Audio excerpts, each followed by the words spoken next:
Welcome. Welcome to MBTI Gifts once again. Time for the shill moment. And shill it! Can you hold me? Can I hold you? If you love me. Now we're going to do something a little different. I'm going to listen to a book, the first chapter anyways, of Man and His Symbols by Carl Jung, and create some charts. I have no idea what I'm about to create. I just started listening to this and had all kinds of thoughts that I felt like were hard to understand themselves. And I also thought, wow, this is really informationally dense. And I want to understand what's in this. So I suppose this is for you, and it's for me too, because I want to better understand what I'm listening to. And Carl Jung's work's kind of like notoriously difficult to process because it is so well put together and like complicated, but I mean it's accessible. It's just there's a lot of ideas there, and it's not that his work so far, as what I've seen so far, it's not that it's like super hard to understand. It's just it takes a lot of mental energy to sit down and listen to what he's saying and think about what he's saying and then make sense of it. So that's kind of what I'm hoping to do in this video. And it is going to be quite a bit of a longer form video, so if you're the kind of person who likes to watch something that's, many parts long, this will be probably the kind of thing you're into. I know I like to do that, so sometimes I'll sit and watch something that's like a 3-hour long, multi-part series of some kind. So it's going to take us a lot of time to get through this chapter, because there's a lot to it, but I think some interesting charts will come out of it, and I think maybe we'll all understand this a little bit better, hopefully. Maybe I'll be able to contribute something new, So let's just give this a go, and I'm going to start playing it, and we'll just listen, and I'll probably stop it at some point to think about what's going on here. This might be a little bit of a slow video too, so if you feel like you need to kick it up in speed, you feel free to do that. So here we go. I'm gonna start playing. I've skipped past like the introduction and all the stuff that they do to set it up. And this is Carl Jung wrote this chapter of Man and His Symbols, and then he died 10 days later. So this is like the last thing that he ever worked on. So pretty interesting to hear like kind of like a summary of his life work, and I think if there was anything we were going to try to understand, this would probably be a really useful thing to understand, I think. So let's dive right in. Part 1. Approaching the Unconscious by Carl G. Jung. The Importance of Dreams. Man uses the spoken or written word to express the meaning of what he wants to convey. His language is full of symbols, but he also often employs signs or images that are not strictly descriptive. Some are mere abbreviations or strings of initials, such as UN, UNICEF, or UNESCO. Others are familiar trademarks, the names of patent medicines, badges, or insignia. Okay, it's just... Alright, so we've only just gotten started, and there's like so much. I think I'm going to actually slow it down because there's so much. He just jumps right in. There's no fluff here. He's just like, here we go. Get ready. Alright, so I got approaching the unconscious, the importance of dreams. I was working on I think it was like signs and symbols were the two other things that were mentioned there. It's just so much information in such a short period of time. I'm gonna have to back it up. I'm gonna have to back it up to catch to catch all of what was there, and I'm going to slow it down just a tiny bit. So here we go. We got it on point. We're going to go 0.75. You know, normally you would speed something up because you want to get through it faster, but in a situation where you want to understand what's going on, you got to kind of slow down a little bit. So let's descriptive. Some are let's just jump back. but he always written word.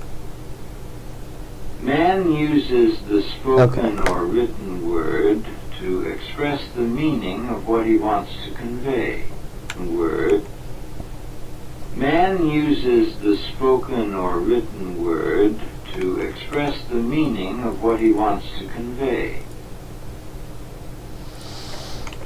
Spoken word.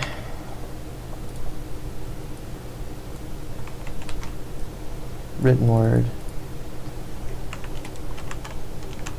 I guess I'm just taking down concepts right now because I want to make sure I'm framing this right within the context of what he's talking about. So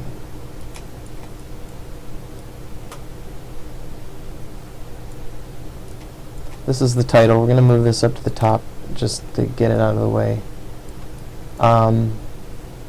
So far we've heard about the spoken word and the written word.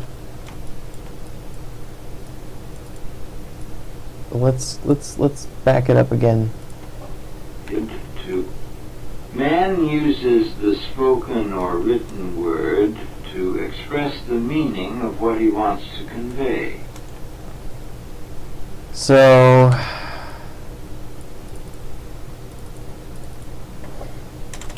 how man conveys the meaning of what he wants to convey. Spoken word and written word. Let's do this in boxes. It's box time. Oh, why is it green? We're not doing green. There we go. Spoken word, written word.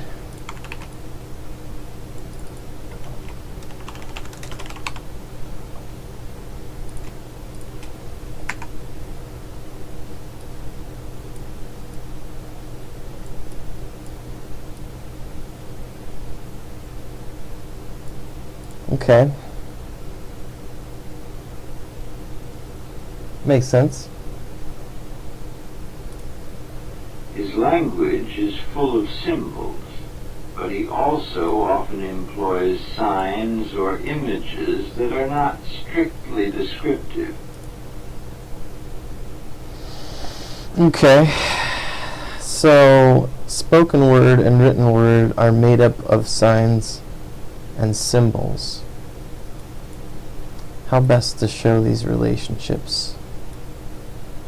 The spoken word and the written word. Let's just get these in a similar format. Symbols and signs.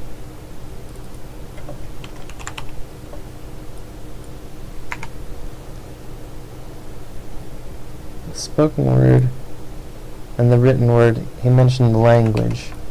So we have language, which comprises the spoken word and the written word. Let's just bring that. So I gotta bring it to the back. Yeah, there we go. So we got spoken word and the written word, which make up language. Language also has symbols and signs. Can you speak in symbols and signs?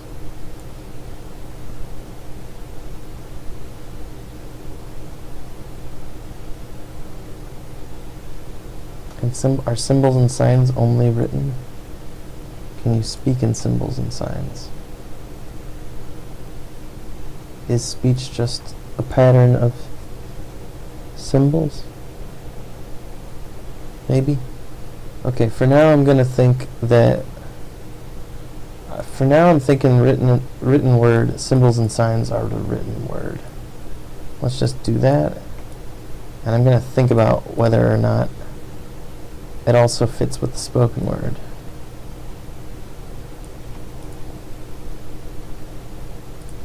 This is kind of, maybe it's obvious to someone watching this video, but maybe it's not for me. All right, let's listen. Some are mere abbreviations or strictly Let's back it up. someone employs signs for the meaning of what he wants to convey. His language is full of symbols, but he also often employs signs or images that are not strictly descriptive. Signs and images. Language is symbols.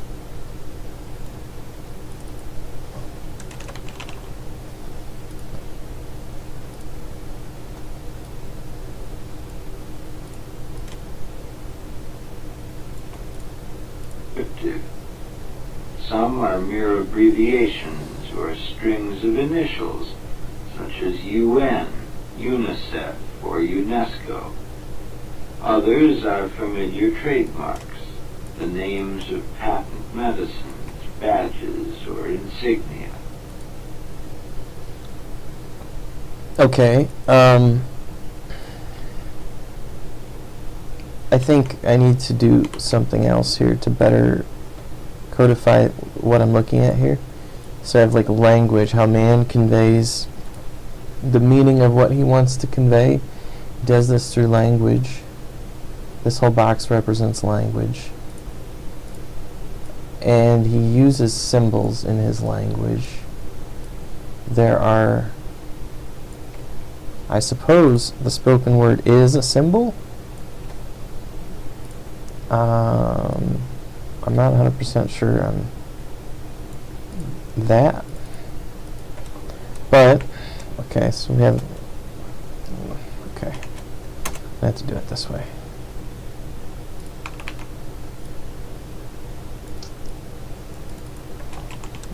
Written word.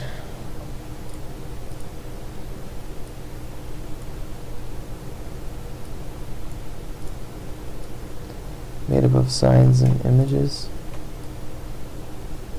So underneath signs we have like he mentioned abbreviations and stuff. Let's just like itemize those.